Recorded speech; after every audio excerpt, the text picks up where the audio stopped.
Alright, good morning everyone. So for today po, just to confirm, nandito na po bang O3 and O4? Pa-heart naman po ng O3. Yun, ang O4 po. Ayun, thank you so much. So for today po, I think chapter 6, tama ga nga tayo? Ken, chapter 6 ba tayo? Okay. Then sino sa O4? Si ano? For O4, on O3, tama chapter 6 both, no?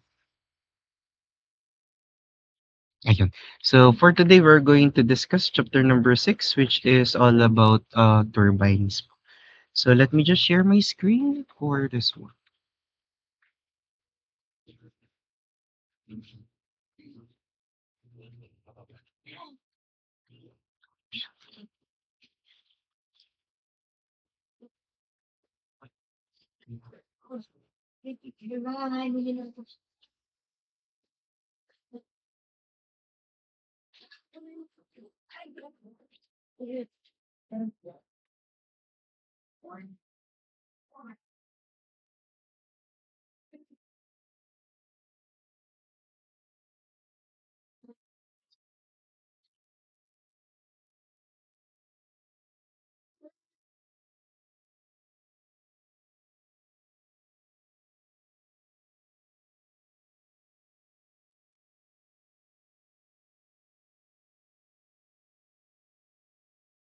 Alright, so for chapter number 6, this is all about turbines. So turbines, napag-usapan na po natin yung turbines. Nagkaroon na rin po tayo ng introduction to fluid machinery, which turbine was already discussed before. No? So diniscuss natin na si turbine lang yung ating fluid machinery na nag-harness ng energy between the five machineries that we are going to talk about. Now, with this one, turbines are essential mechanical devices or that converts energy from fluids such as water, steam, gas, or air into rotational mechanical energy, which can uh, then be used to generate electricity or perform yung other forms of work pa po. So, the role of turbines in modern energy system is vast, spanning from power generation in an electric plant to propulsion system in aircraft and ships. So understanding the different types of turbine and their operational principles and their application is critical for engineers, specifically to us as mechanical engineers. No, dahil ito nga, for example, sa professional level, nag-involve po ito ng energy production, mechanical design, at saka yung industrial process, which all of this are under ng ating mechanical engineering. No, tayong lahat yung kumbaga pasimuno or nag-aabala sa mga bagay na iyan po. So we have here some or most or the common components of a turbine. So ang una po natin diyan ay yung ating uh, ayan, yung ating pong blades. So when we say blades, so turbine blades are critical for converting fluid energy.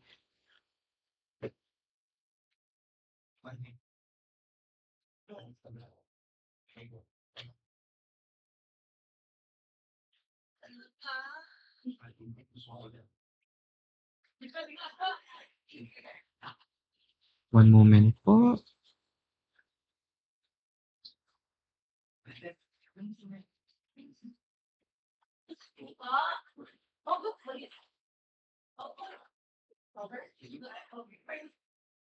Okay.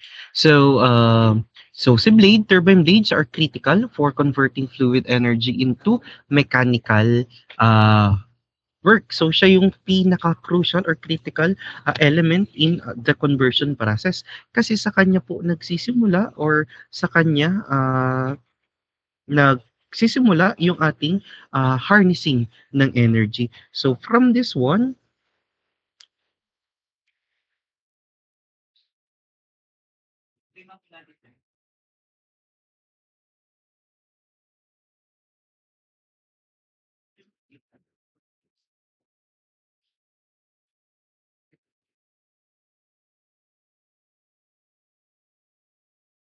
so from this one po, so mula dun sa ating fluid which can be air, can be gas, can be liquid, can be steam. So ang unang Ano 'to? Ang unang dadaanan po niya or ang unang, lalapitan or ang una niyang babanggain ay yung ating blades. At si blade po, siya dapat yung, makakapag-harness or makakapag, convert nung ating, energy or makakapag, turn ng fluid energy into, mechanical, rotational, or even, into electrical energy. So the construction of turbine involves complex interplay of various components, each designed to perform a specific functions under challenging conditions. So a deep understanding po of these components, blade diffuser, the casing, the bearing, and the shaft, or simply yung each component ng atin pong turbine ay essential for optimizing the performance and ensuring the reliability in operation. Okay? So here, we have three types of our blades. So the very first type ng blade natin ay yung tinatawag nating impulse blade. So si impulse blade, so these blades are used in the impulse turbine. Kung maaalala po nung tayo ay nag-introduction to fluid machinery, naalala ka po introduction to fluid machinery natin, yung si sir po ay nag drawing sa board tapos kutsara, kutsara, kutsara, kutsara. Naalala pa ga po yung kutsara?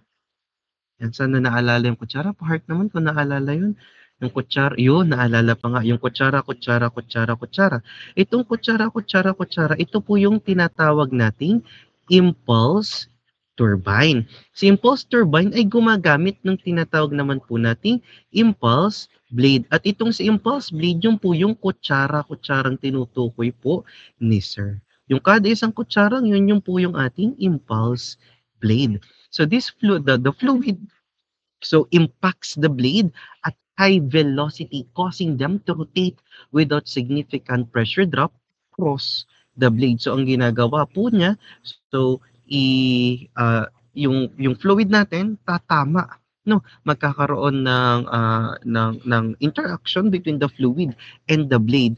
Pero ang kaibahan po niya between the other types of blade or the other types of turbine, dito ang nakakaapekto lamang po doon sa ating blade ay yung ating tinatawag na kinetic energy.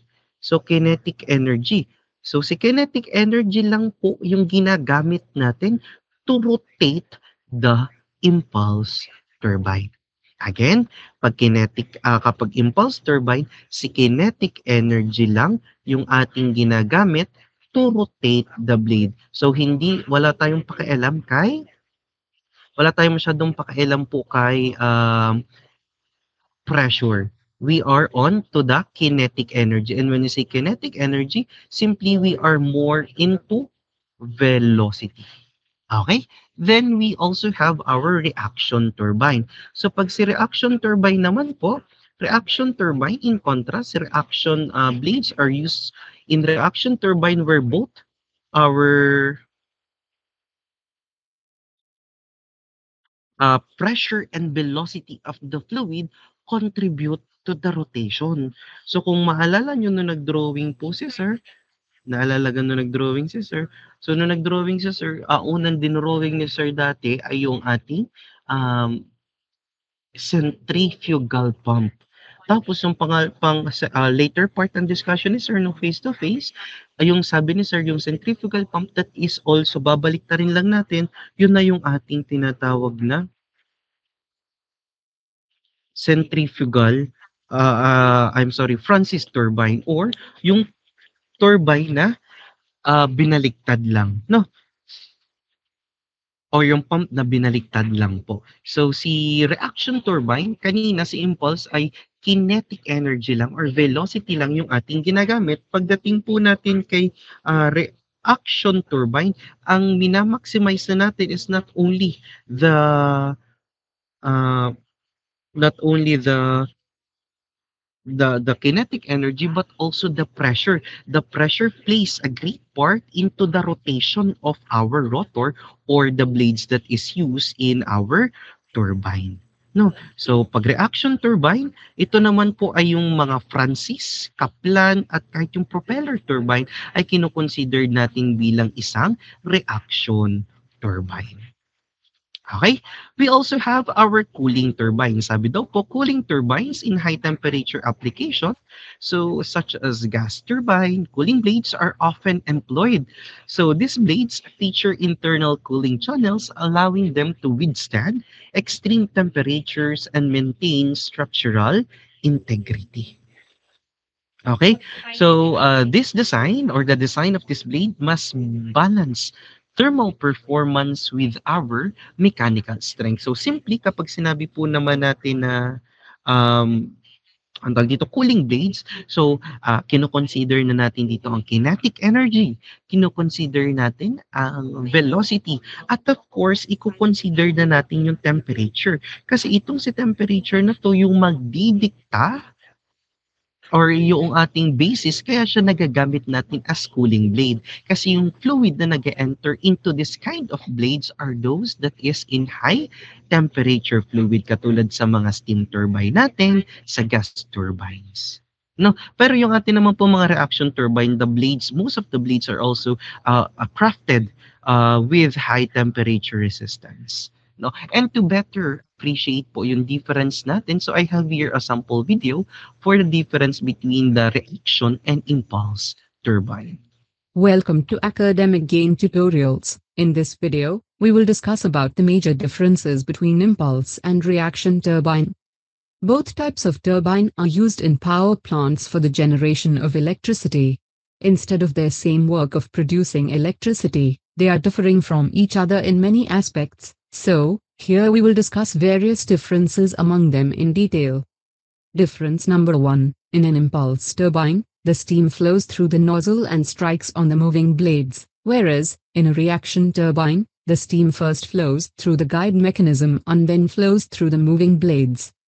Number 2. In impulse turbine, steam strikes on the moving blades with kinetic energy only, but in the reaction turbine, the steam which glides over the moving blades possesses both pressure energy and kinetic energy. Number 3. In impulse turbine, the pressure of steam remains constant during its flow through the moving blades, but in reaction turbine, the pressure of steam reduces during its flow through the moving blades. Number 4. In impulse turbine, the steam may or may not be admitted to the whole circumference, whereas, in reaction turbine, the steam must be admitted to the whole circumference. Number 5. The blades of the impulse turbine are symmetrical, whereas, in reaction turbine, the blades are not symmetrical. Number 6. The relative velocity of steam in impulse turbine remains constant, but in reaction turbine, the relative velocity of steam increases while gliding over the blades. Number 7. For the same power developed, the number of stages required in impulse turbine is less, whereas, in reaction turbine the number of stages required is more. Number 8. The steam flow in impulse turbine is radial to the turbine wheel, whereas, in reaction turbine, the steam flow is radial and axial to the turbine wheel. Number 9. If we talk about the maintenance work, then impulse turbine has less maintenance work as compared with the reaction turbine. Number 10. Impulse turbine is suitable where discharge is low, whereas, a reaction turbine is suitable for medium and high discharge. And, difference number 11. Pelton wheel is the example of impulse turbine, whereas, Francis turbine and Kaplan turbine are two examples of reaction turbine.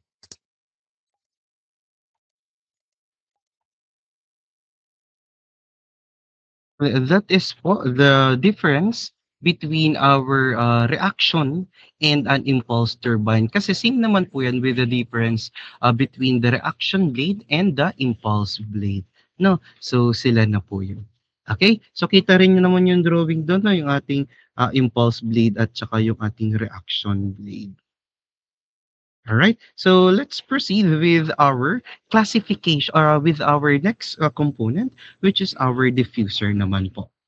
All right. When we say diffuser, so si diffuser po after nung fluid natin ay dumaan or mag-pass through our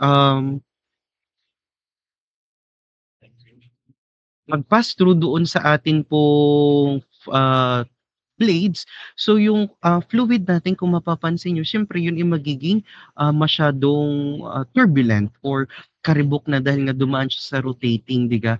So ibig sabihin yung velocity and yung turbulence niya ay medyo mataas pa po. At dahil doon, itong ating diffuser ay nilalagay natin para ma-reduce yung ating turbulence na yon. So the diffuser is a critical component located downstream of the turbine blades. Its primary purpose is to decelerate the fluid exiting the turbine while converting its kinetic energy into pressure energy. Ibig sabihin, the lower the pressure, the higher the energy.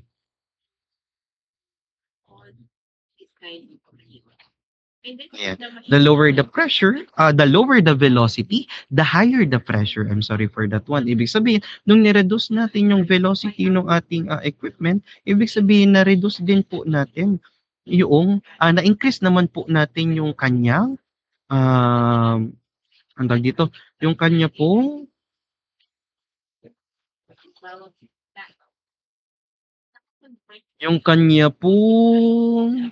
pressure. Reducing the velocity increases its pressure. So ano nga po ba ang gamit mismo ng ating pong diffuser? So the diffuser serves to recover our energy as possible from the fluid after it has passed through the blades. By slowing down the fluid, the diffuser reduces the kinetic energy and increase the pressure. So, which can be harnessed in subsequent stages or returned to the system. Kaya meron tayong tinatawag tayo, di bang alam niyo yung ating, anong tawag dito?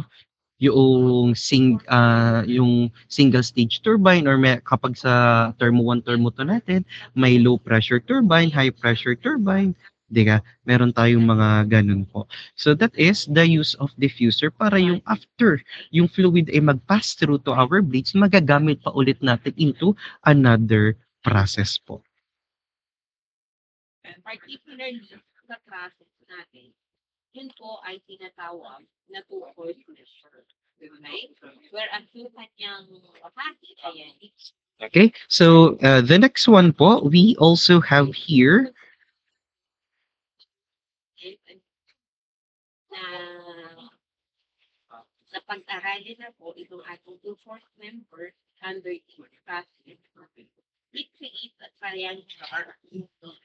So the diffuser serves to recover by slowing down the fluid. The diffuser reduces the kinetic energy and increases pressure, which can be harnessed subsequent stages or returned to the system. Also, the design of the diffuser involves careful consideration of the factors such as yung angle of divergence, yung length, and surface roughness. Kasi nga parang kumbaga siya yung pinaka-guiding vanes po natin, di ka? So also here, we have a well-designed diffuser minimizes the flow separation and energy losses, while a poorly designed one can result in turbulence and reduce efficiency. And that is our diffuser. Well, we also have other components naman po. Nandyan po yung ating casing, yung bearing, at saka yung ating shaft. So si casing po, ito po yung nag-hold or nag-house to the all internal components of the turbine. It must be designed to withstand the operating pressure and temperature as well as provide pathways for fluid flow. Kasi pag may pathway po natin, mas makokontrol natin yung flow ng fluid. So the casing also plays a role in noise reduction and safety by containing the moving parts and any potential failures. Kasi isipin yung isang electric fan na lang. Yung electric fan kapag walang cover yon ay di kapag tumalsik ang isang blade ay napakadelikado. No, so dito si casing siya rin yung nagiging barrier natin for any potential failure. Also, we have our bearing. So si bearing, napag-usapan na natin to nung pumps. So nagsusupport siya dun sa ating turbine shaft at nag-allow to rotate smoothly with minimal friction to reduce also the wiggling motion. Sir Arvin? Sino ka, Sir Arvin? Baka na CR lang po, pero nandito. Hintayin mo na lang. Next is the shaft. The shaft is a central component that transmits the mechanical energy from the turbine to the generator other driven equipment. So the design of the shaft must account for torsional stresses. So rotational speed, one moment po.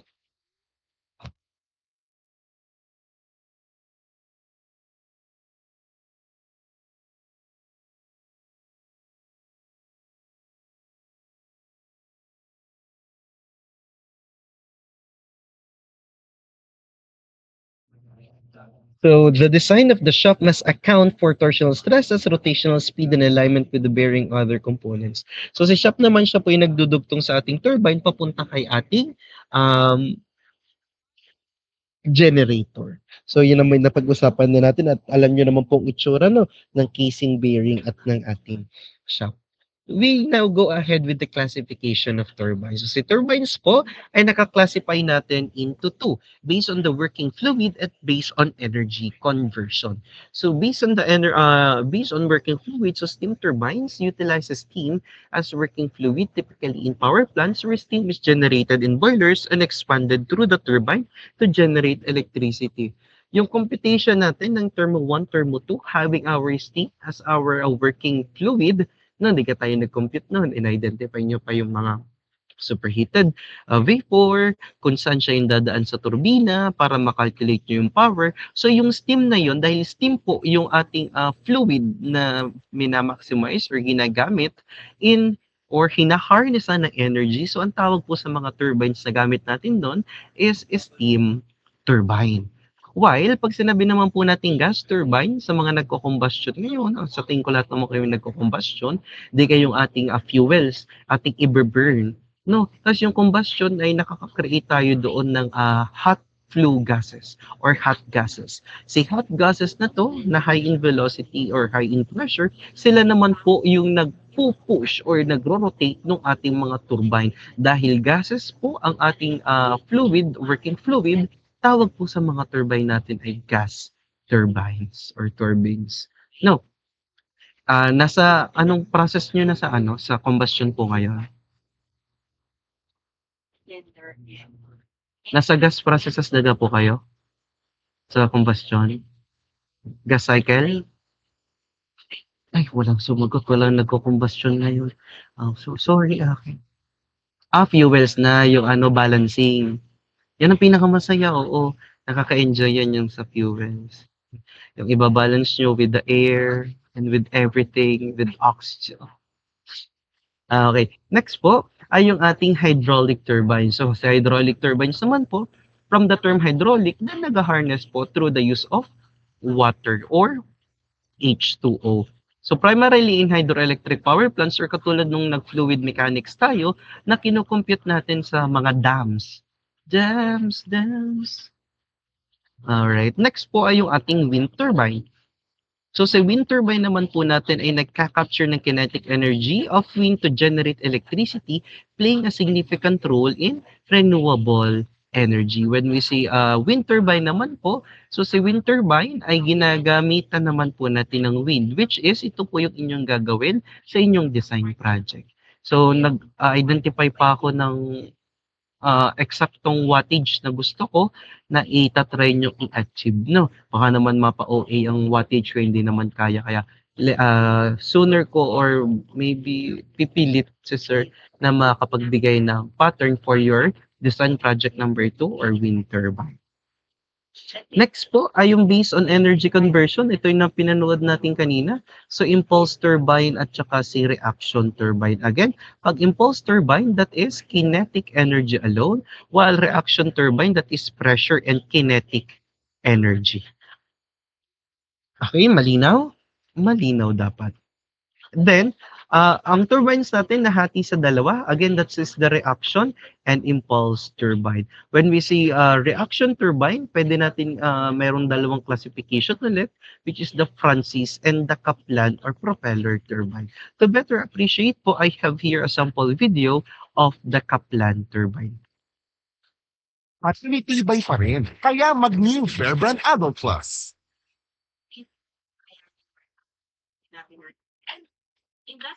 Kaplan turbines are suitable for power extraction when water energy is available at low head and high flow rate. which means they are suitable for operation when water is stored in a big reservoir at a relatively shallow altitude. In Kaplan turbine, flow is entered through a spiral casing. Decreasing area of casing makes sure that flow is entered to the central portion, almost at uniform velocity, throughout the perimeter. Water after crossing the guide vanes, passes over the runner. Finally it leaves, through a draft tube. Most important part of Kaplan turbine is its runner. Cross-section of runner blade will have a curved shape. When water flows over it, it will induce a lift force due to airfoil effect. Tangential component of lift force will make the runner rotate.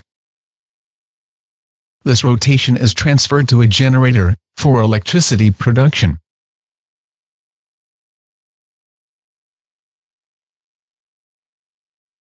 Kaplan turbines are axial flow machines, where absolute velocity of flow is parallel to axis of turbine. Water is precisely made to pass through runner blades, with help of a shroud. Power demand may fluctuate over time. A governing mechanism, which controls position of guide vanes, is used to control water flow rate. This can meet for varying power demand. Blades of Kaplan turbine are designed to operate under a wide range of operating conditions. A rotating blade experiences relative velocity of flow. The fundamental thing in blade design is relative velocity of fluid flow should be at optimum angle of attack at all cross sections. Even though absolute velocity is axial, relative velocity will be inclined, depending upon blade velocity. Inclination of relative velocity increases as we move from root to tip, due to increasing blade velocity. There should be continuous twist in blade, from root to tip, so that at every cross-section the angle of attack is optimum. With varying flow condition relative velocity will change drastically. Kaplan turbine blades are adjustable. When flow rate is high, relative velocity of flow will be more axial, so blade should pitch vertically. If flow rate is low, relative velocity of flow is more tangential, so blades are pitched in tangential direction. In short, pitching action of blade makes sure that blade is still in optimum angle of attack, even under varying flow. Apart from controlling the flow rate, guide vanes have got one more function. They help in controlling swirl of flow. If guide vanes were not present, the flow would be highly swirling in nature, due to its tangential entry. Such a flow would reduce performance of turbine drastically, due to its poor angle of attack. So guide vanes control swirl of flow, for optimum angle of attack.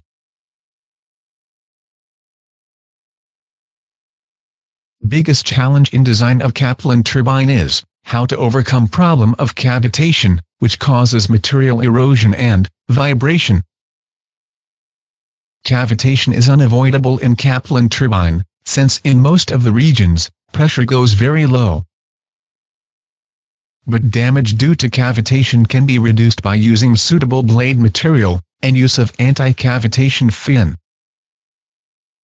Draft tube, which transforms dynamic pressure to static pressure, due to its increasing area, also helps in reducing cavitation effect.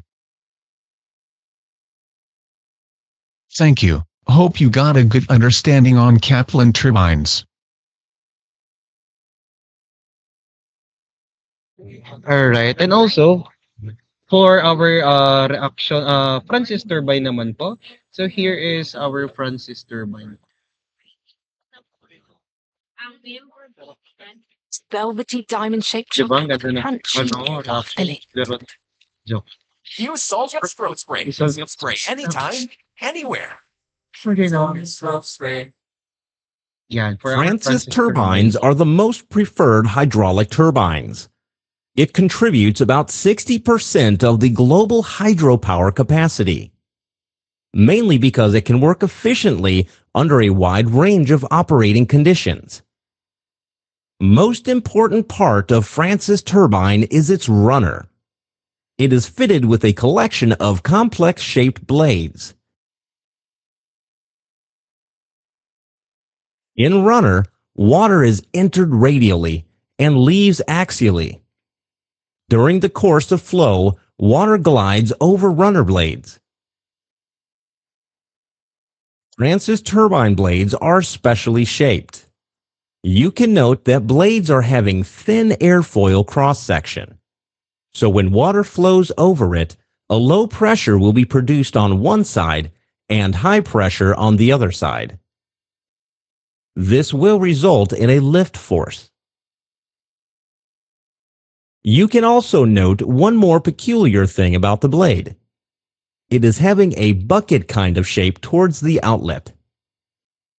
So water will hit and produce an impulse force before leaving the runner. Both impulse force and lift force will make the runner rotate.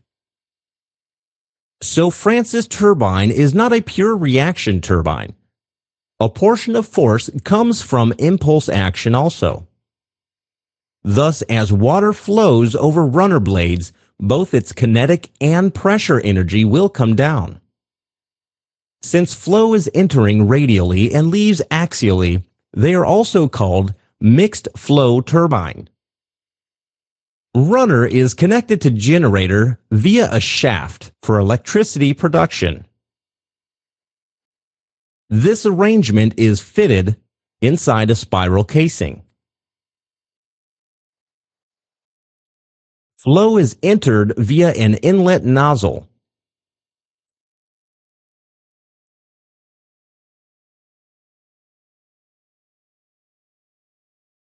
Flow rate of water will get reduced along length of casing, since water is drawn into the runner. But decreasing area of spiral casing will make sure that flow is entered to runner region almost at uniform velocity. Stay vanes and guide vanes are fitted at entrance of runner. The basic purpose of them is to convert one part of pressure energy to kinetic energy. Flow which is coming from the casing meets stay vanes, they are fixed. Stay vanes steers the flow towards the runner section. Thus it reduces swirl of inlet flow.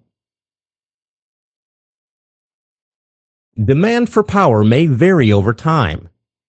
The guide vane mechanism is used to control water flow rate and makes sure that power production is synchronized with power demand. Apart from controlling flow rate, guide vanes also control flow angle to inlet portion of runner blade. Thus, guide vanes make sure that inlet flow angle is at optimum angle of attack for maximum power extraction from fluid. Low pressure at exit side of turbine may cause serious problems of cavitation. So a carefully designed draft tube is fitted at exit side to discharge the fluid out. Draft tube will transform velocity head to static head due to its increasing area and will reduce effect of cavitation. Hope you had a nice session on working of Francis turbines. Thank you.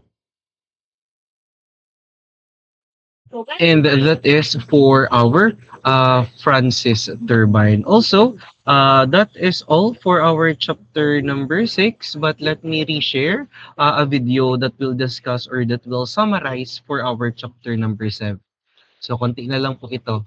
So katulad lang din 'to kanina nung ating, naging discussion ng ating impulse and reaction, pero just to, have a vivid view of the impulse versus reaction, which is the total discussion for chapter number 8. Para next week simulan na agad tayo ng ay, this is for chapter number 7. Para next week simula agad tayo ng chapter number 8, which is for our calculation na po. Now, so let's share this one. Objectives. In this study, the impulse and steam Charles Algernon Parsons, Anglo-Irish engineer. Sir Charles Algernon Parsons invented the modern steam turbine in 1884. The first model of the steam turbine was connected to dynamo that generated 7.5 kilowatt of electricity. Let us see the classification of steam turbines. The turbines in which thermal energy of the steam is first converted into kinetic energy and then later converted into mechanical energy are called as steam turbines. According to steam action, steam turbines are mainly classified into two types: impulse turbine, reaction turbine. Let us focus on the working of an impulse turbine. Observe the diagram. Here, the impulse turbine is made up of casing, nozzle, and runner with blades. Working of a nozzle. Nozzle regulates the steam flow and guides the steam to flow at appropriate velocity. As the high pressurized steam comes out through the fixed nozzle, the pressure energy of steam is completely converted into the kinetic energy. Here, the velocity of the steam is very high. The steam flowing through the nozzle is called as jet. This high velocity jet is deflected on the blades mounted on the runner, where steam molecules apply the force on the surface of turbine blades. Due to this, turbine runner and shaft starts rotating. This shaft is also connected with the generator. Therefore, generator rotates and the electricity is produced. Let us study the working of this turbine in detail.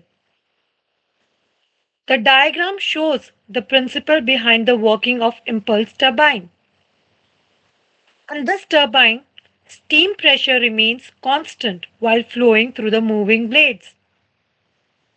The velocity of the steam is very high while flowing through the nozzle and it decreases while flowing through the moving blades.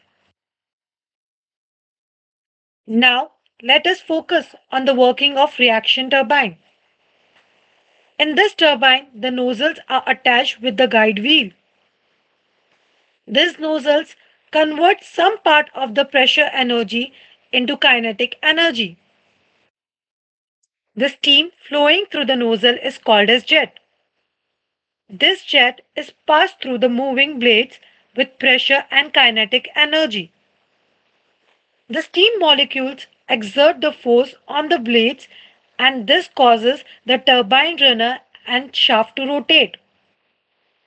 This shaft is also connected with the generator. Therefore, generator rotates and the electricity is produced.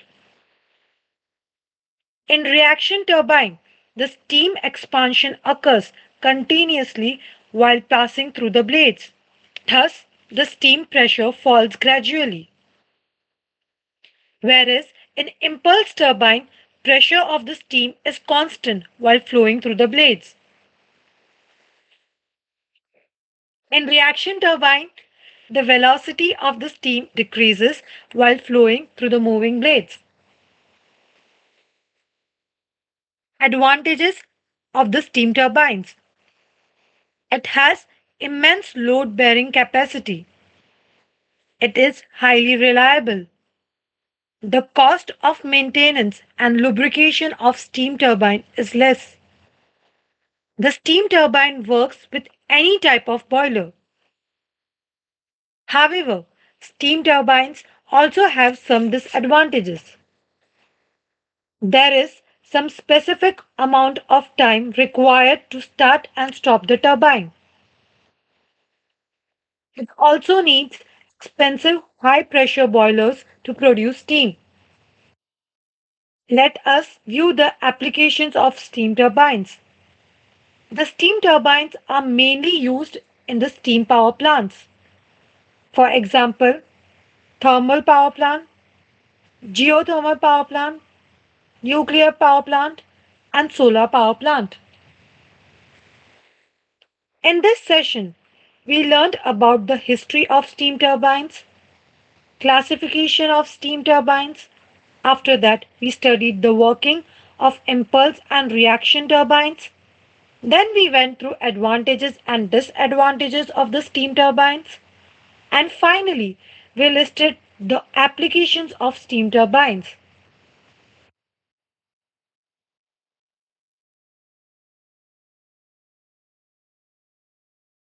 All right. So that sums up our discussion for our chapter number 6 and number 7. So on next meeting, tayo ay bakbakan na ulit for our calculation. Then on the next meeting ay siguro kaya na natin magsimula ng ating velocity triangle. And syempre yung calculation for that velocity triangle. And before I let you go, O4 and O3, I would like you to see or I will be showing you some of our works or yung ginawa namin nung kami po ay naggawa ng aming wind turbine nung panahon namin. Nung panahon namin, parang ang tanda namin. So let me share. Bakit ba? Let me share these photos po. So, nung kami po ay nagawa ng wind turbine, ang ginawa po namin, meron kaming dynamo sa likod, tapos nakakita kami ng lumang electric fan. So, yung mismo pong blades ng electric fan ang ginamit namin para para maging blade po nung ginawa naming turbine. So, napili po namin dati ay magpapailaw kami ng village. So, village po yan. Baka may ibang view. Hanap pa tayo ng ano. So, yan po yung amin dating ginawa, yan dynamo, dinugtungan lang namin ng aming blade. Tapos kung mapapansin yung mismong blade namin, dinagdagan po namin yan ng ingle. Yan, ginalagyan pa namin ng baliko para mas madami po siyang air drag. Nasaan ako dyan? Oh, cute ka dun, oh. O di meow. So kami po dati may pitching pa, pero kayo po ngayon ay mag-ano na lang, magvi-video presentation, no? Ay, tama ba? Wala naman tayong ano, ulit. Wala na yung mga picture. But for dalawa lang yung bilang. Wala na? Meron pa pala. Yan, meron din po kami nung calculation for the power generated by the turbine. Tapos ano to? Yan, parang ito po yung aming mga voltage na nakuha. So tayo ay maggagamit din ng multimeter to check for the voltages na nakukuha nyo. So kita nyo yung electric fan na to, yung color blue, yun lang po yung aming wind source. So ganyan lang po rin yung gagawin natin, simpleng electric fan lang yung magiging wind source natin to propel your wind turbine po. So kami po noon ay nakakuha ng 2.17 volts. Mayroon ba kami ditong in terms of watts? Ba't rin nag-negative?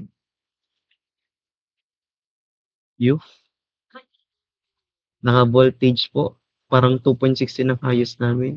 Parang ako yan. Hoy, kala mo talaga. Oh, ibig sabihin yung ginawa din namin yan. Oh, naghihinang po si Sir. Maalam si Sir. Alam nyo kayo lang. Yan, nagtingin po kami nun kung yan, ito po, yan. Yan, proud moments nila kung gumawa niyan. Yan po yung village namin noon. Yan. Kapag nailawan na. So, yan naman kapag walang ilaw, ito naman po kapag may ilaw. O, hindi madaling gawin yan. Ano ba to? Then, Tsare! Diba? Dahil papasko na, baka gusto nyo gumawa ng Christmas light, Christmas tree, wala naman pong problema. So, yun yung ginawa kong village nun. Ginawa ko, oo, sinolo ko yan. Bida-bida ko eh. So, yan, sinishare ko lang po sa inyo, baka ma-inspire kayo or may iba kayong gustong gawin, pwede magpa-andar ng sasakyan, pwede naman po. Ano pa ba? Yan, may step by step kami, yun din yung gusto ko makita sa inyo ha. From the purchasing hanggang dun sa unti-unting paggawa, yan. Shorten the... ito naman yung ramp pump namin. Share ko lang. Bakit ba? Nag-ramp pump din kami, hindi lang kayo. Kaya pinapagawa ko sa inyo maginawa namin dati. Siya. So, I think that's enough po. So, I will just be providing yung details nung inyong magiging wind turbine sa Google Class, sa GC na lang ng mga coordinator. So, thank you so much everyone. Any question before I let you go? Question? Clarification? Wala naman. So everyone, thank you so much for attending today's class. You may now leave the meeting room. Bye-bye mga idol. Love you po. Thank you all for noting. Thank you.